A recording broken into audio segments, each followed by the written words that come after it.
This video is brought to you by MPEC Printery, specializing in t-shirt printing, posters, and shipping from the USA. Call 876-775-6692 or 876-337-7374. Andy Gone Nuts, 100% guaranteed fresh coconut water delivered straight to your door. Call 876-309-6128. That's 876-309-6128.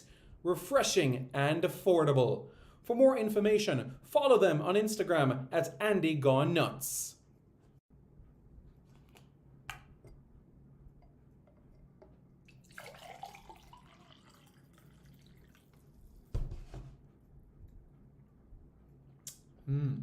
Truly refreshing.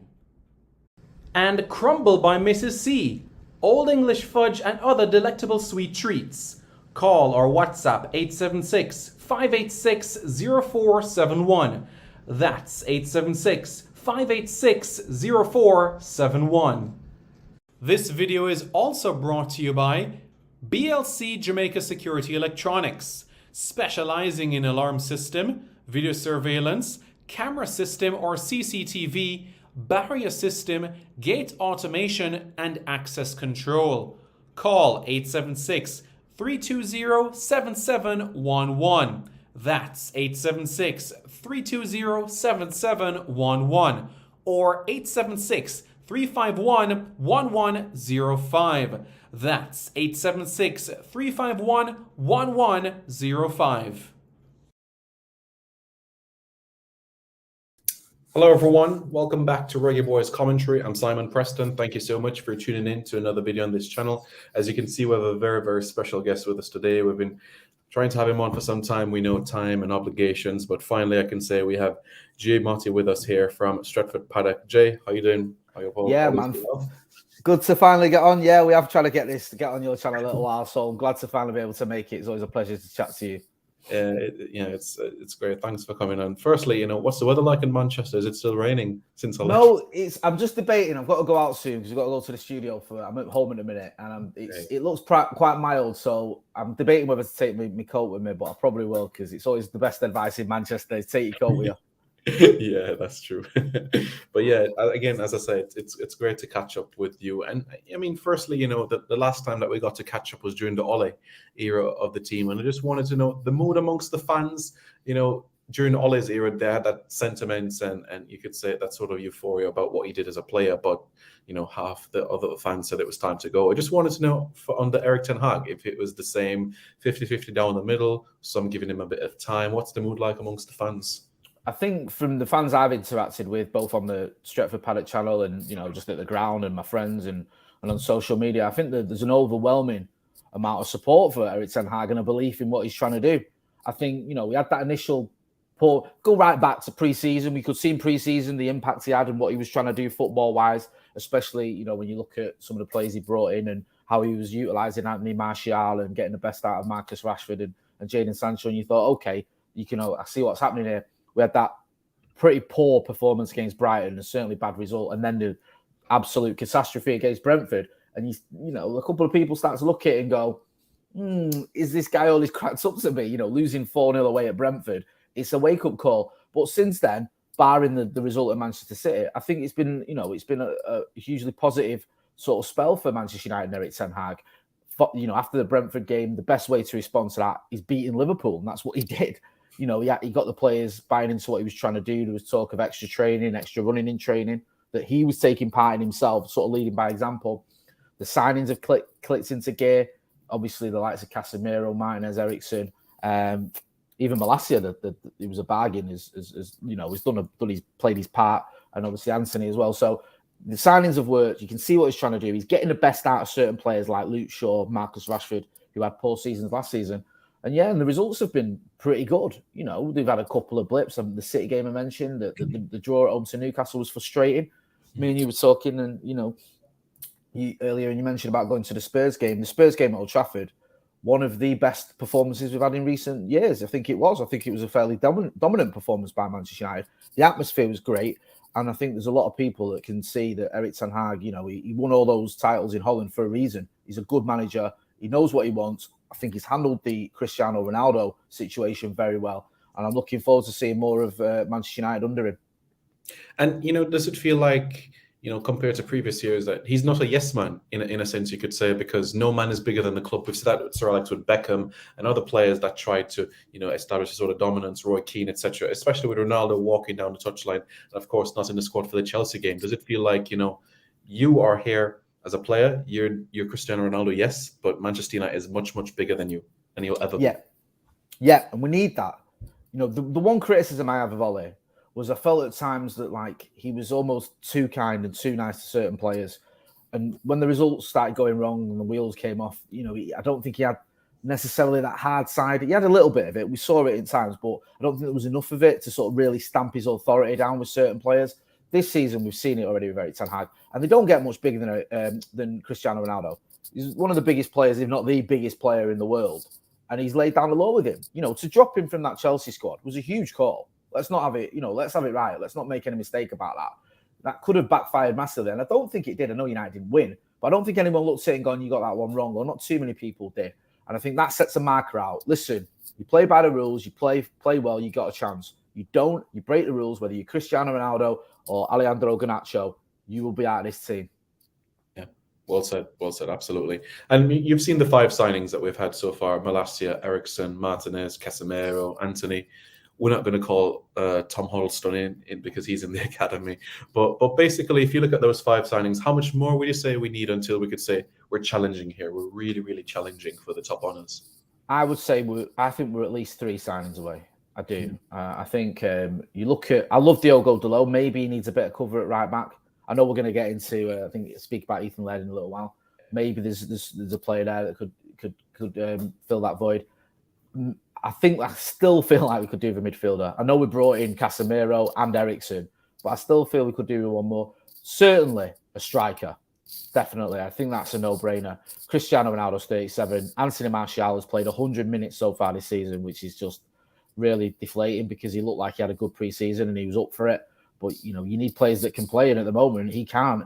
And Marcus Rashford is still a debate whether his best position is down the middle or on the left-hand side. So I'd say at least 3. I think if we can get a striker, a midfielder, maybe a right back, I think that, that might not be the end of the world if Ethan Laird lives up to the expectation. But yeah, I think that's what it's going to take till we can really realistically start looking at Manchester City and saying, I know Arsenal at the top, but I don't worry too much. I don't think they're going to win the league. I think it's going to be City. I think if you can make those 2 or 3 signings, then you've got a fighting chance. Probably not this season, obviously, next season. Yeah, and speaking about the young lads that you made mention of, I just wanted to start with Dishon Bernard. Went out on loan to the Championship with Hull, went out at Salford as well. Just wanted to know your thoughts about, a centre-half at the club. Do you see him any at all being just a squad player, or he needs to go out on loan again to get some experience under his belt? Yeah, it's difficult because he's 22 now, I think.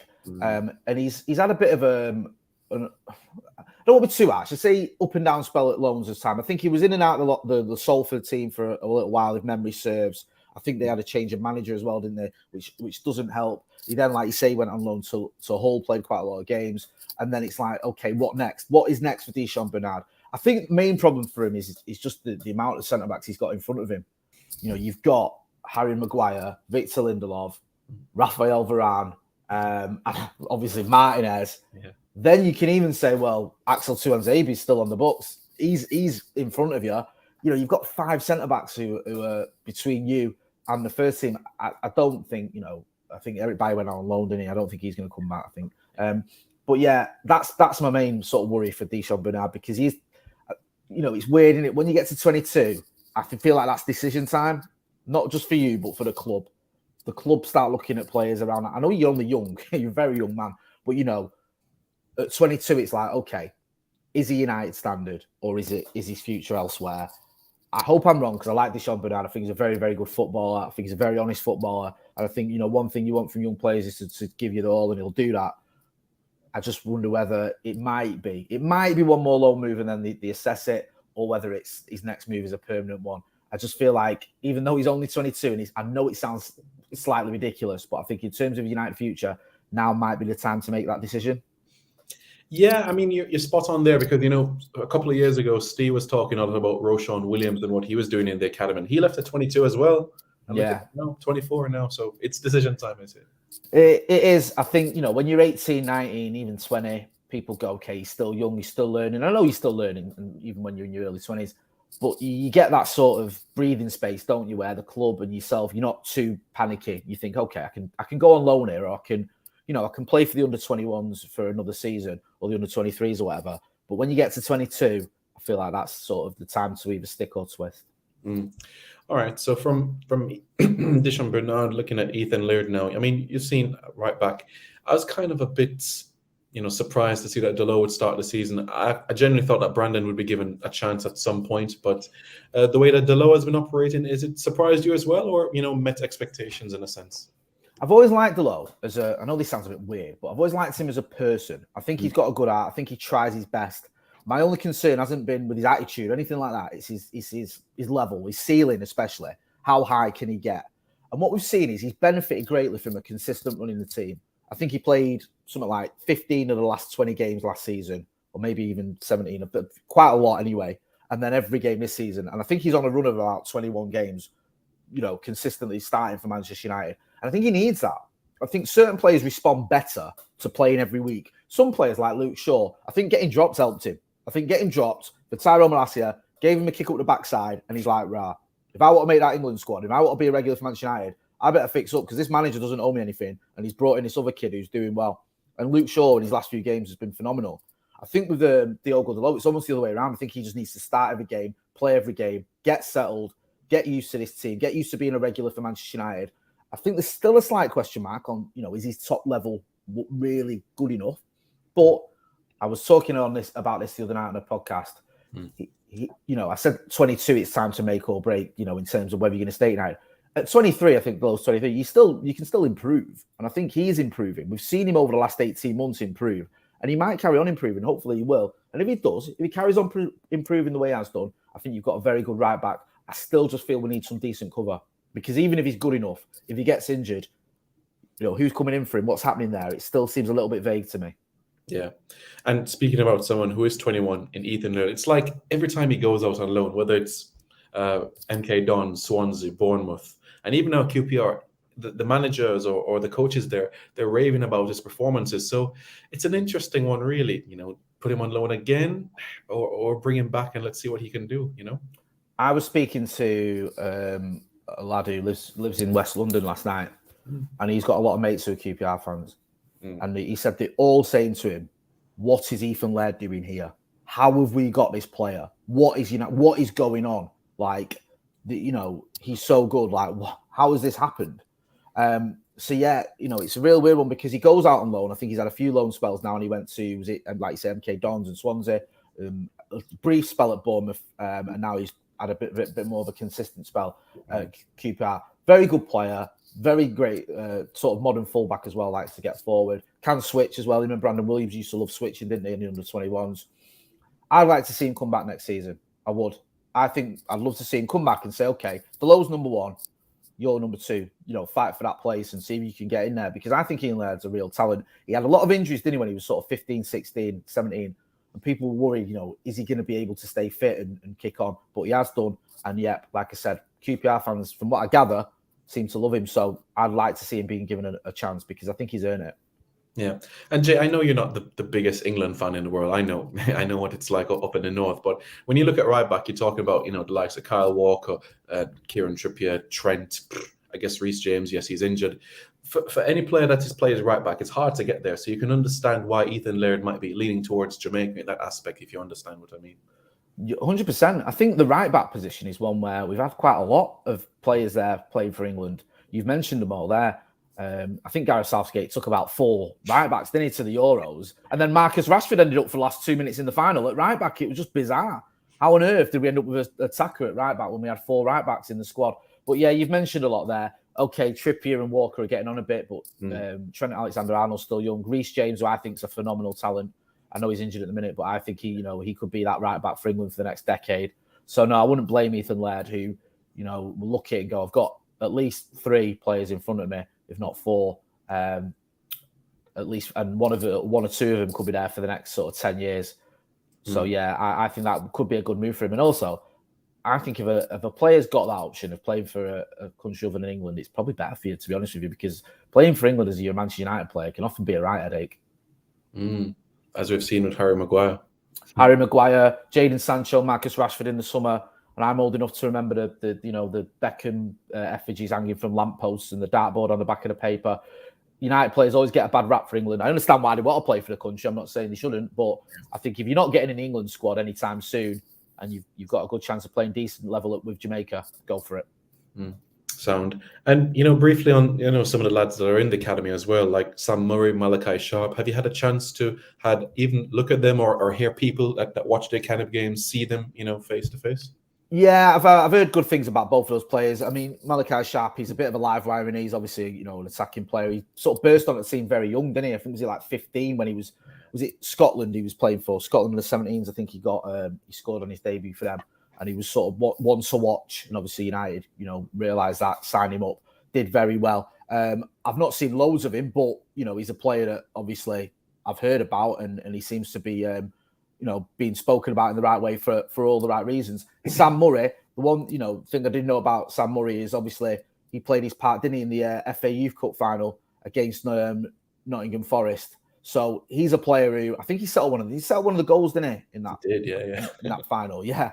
And he's a sort of, you get these sort of defenders, don't you? They're like crowd pleasers, and he's a tough tackling type of player that I remember being at that game and the crowd can sort of get behind and want to. So I think with both of those players, obviously still very young, and from what I gather, they're doing the right things.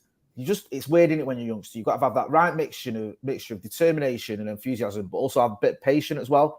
And I think that whilst Manchester United do give opportunities to youngsters, I think you do have to sort of bide your time, because I don't see Eric Ten Hag obviously not going to start turning to 17, 18-year-olds just yet. I think they have to be a little bit patient, but they're on the right trajectory. From what I've seen, I've been impressed. And from what I hear, with young players as well, a big thing is attitude, because you have some young players. I'm old enough to remember the FA Youth Cup winning side of 2012 or 2011. Sorry, was it? I can't remember. The year, the one with Ravel, Morrison, and Paul Pogba, and it lingered, and it just went. Ravel Morrison, absolutely love. We've had him on the channel. Genuinely one of the best young talents I've ever seen, if not the best. He was phenomenal, and he just had these distractions and these people around him that didn't really help him. And I think sometimes you need a player who's well looked after by the right friends, the right family, and the club look after him and get the best out of him. And I think the club, it's not going to help Ravel Morrison, but I think the club learned some lessons from what happened with him and learned, we need to protect some of these young lads and make sure they're being looked after properly. And hopefully, the likes of the players that we spoke about in terms of Sharpe and Murray, they are being looked after in the right way, and they've got a good attitude. And that, if they show that patience and carry on the way they're going, then they could have a very, very bright future. Yeah, and I mean, Ravel might not have cut the mustard at United, but we saw his quality elsewhere within England and also across the world. And I'm sure you've seen highlights of him ripping it up in America right now. It must feel great to know that, yes, United might have worked, but he's still a professional player, still playing football and still doing great things with these amazing things we saw in the academy. Listen, I still get a buzz when I see Ravel Morrison doing well. Honestly, I get very nostalgic, I'm very, very almost protective of him, because I think he gets a lot of unfair criticism. Because we know, he could have had a better career. Everyone knows that. There's no disputing that. But I don't think it's all completely his fault. I think sometimes you're a victim of your environment. And I think that's what Sir Alex Ferguson said about him. He became a little bit of a victim of his environment. There's no question of his talent. And when you see him now and again, I saw him a couple of times at Derby, that little sort of the move he's got with jinx past the player, and he's still got a finish on him. He's just a great, great talent. And like I said, he came on the channel, really nice lad. I got to chat to him a little bit. And I just hope that, he does have a successful time in America, because I think he deserves it. Yeah. And I mean, for country as well, he's moved from being a squad player to a first team player as well for Jamaica. So a lot of fans are excited when they see him on the pitch. I'm curious about, the face-to-face interaction with him. Was he the same sort of unassuming character, polite, quiet sort of lad? He's a sound lad. I've known him for a little while, not knowing him properly, but I used to work in a five-a-side place where he used to play. And the thing with Ravel Morrison was he was always all right. He just had people around him that weren't.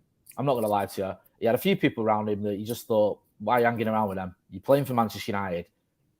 Get rid of some of these mates that you've got and get your head down. And unfortunately, he didn't. And I think he got a little bit led astray. But yeah, as you know, as a lad to chat to, he's a cracking lad, pretty humble, pretty funny.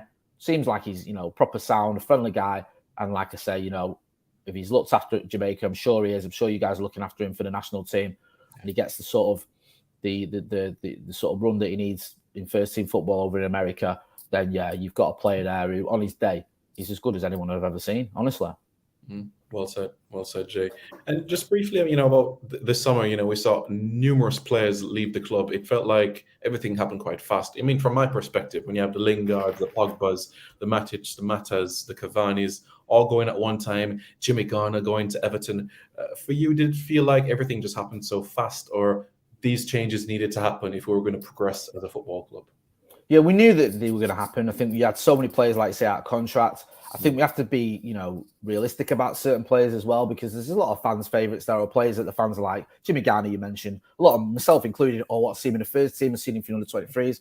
Eric Ten Hag obviously didn't fancy him, and you have to respect the manager there because, you know, it's his job to pick the team, and I think he's doing a very good job of it. So yeah, it did feel like there was a lot of changes going on, but it felt to me like they needed to happen. And in terms of the incomings, at times it felt a little bit slow. You know, we got Martinez and Ericsson done relatively quickly, and then nothing happened for a few weeks. And you start to panic thinking, oh my God, you know, are we going to get anyone else in? And then we went a little bit turbo with Casemiro and Anthony coming in as well. So, yeah, it was a little bit of a weird summer, but one that, as you said, had to happen. I'm glad it did. Yeah. And what about the fans in terms of their thought process and reaction about Fred? Is it the same sort of, because, you know, he has that one moment and then the next minute is the complete opposite, you know? He's a bit of he's got a little bit of a cult following, Fred. Some people really love him. I think he's all right to a certain degree. I think he's one of those. I wouldn't want him to be my last line of defense, put it that way. But if you need someone who's going to give his all and get amongst it and really, you know, put a shift in, he's your man. I think he did all right under Ralph Rangnick. I just think in terms of the top level, he's probably not someone who'd start every game, especially not the big games. But as a squad player, yeah, I'm all for that. Yeah. And Jay, you know, I've had a chance to talk to Webby and Stay recently, and, you know, one player that was on their lips all the time was, if we kick Ivan Toney, we can challenge. I just wanted to know if you shared the same sort of viewpoint or opinion in terms of a number 9. Yeah, I think we do need number 9. I don't know if we get Ivan Toney, we challenge. I'm not quite on that bus yet, but I think we certainly need a striker, and he's a good striker who's had a good record and progressed nicely. I'd prefer it if we had him as a backup. I think if Anthony Martial was fit and Ivan Toney's your number 2 striker, that makes sense to me. If he's the main man, I don't know. I feel like the jury's still out whether he could come to Manchester United and be our number 9. Possibly. I'd have to wait and see, though. But yeah, he's a good player. I wouldn't have any problem with him if he came to Manchester United, as long as we didn't spend silly money for him. I think it'd be a good signing. Yeah, and Jay, you know, I didn't plan to ask you this, but you know, it's one of my favorite players at the club. You know, in terms of what I saw from the academy and all the loan spells that he had. You know, Dean Henderson, he made some comments about, you know, what he wanted to do and everything. I just wanted to know if you think, based on what he said, if he has a future at United, or, you know, that's basically it after the interview he did when he joined Forest on loan. I mean, he may get another chance because it's a new manager, but I think it was a little bit unfortunate what he said. And I think a lot of people got turned off by that. And I think Eric Ten Hag may look at it and go, do you know what? It's probably best if he moves on. Sound. Yeah. We'll see. We'll have to wait and see what happens. Yeah, but Jay, listen, I appreciate your time. Thanks very much for coming on. Really giving an insight into the lads at United, and let's hope we can get the job done this evening, top the group, and, you know, progress forward upwards. Always a pleasure, Simon. And we'll have to get you back on Stretford Paddock soon. Chat to you soon. Thank you very much, Jay. All right, take care. We'll be in touch. Take care. Bye-bye. All right, there we go, guys. That was Jay Motty with us. You know, don't forget to like, share, and subscribe over to Stretford Paddock for more content. And here we are at Reggae Boys Commentary. Don't forget to do the same as well. If you're just tuning in, you know exactly what you need to do. Like, share, and subscribe. This video is brought to you by MPEC Printery, specializing in t-shirt printing, posters, and shipping from the USA. Call 876-775-6692 or 876-337-7374. Andy Gone Nuts.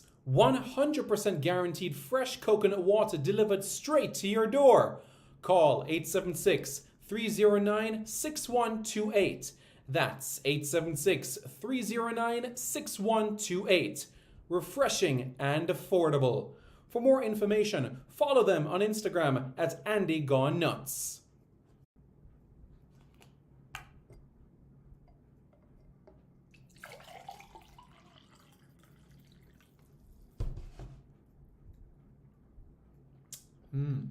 Truly refreshing.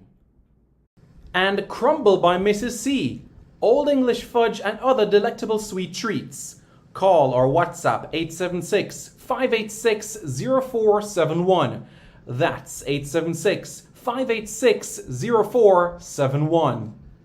This video is also brought to you by BLC Jamaica Security Electronics, specializing in alarm system, video surveillance, camera system or CCTV, barrier system, gate automation, and access control.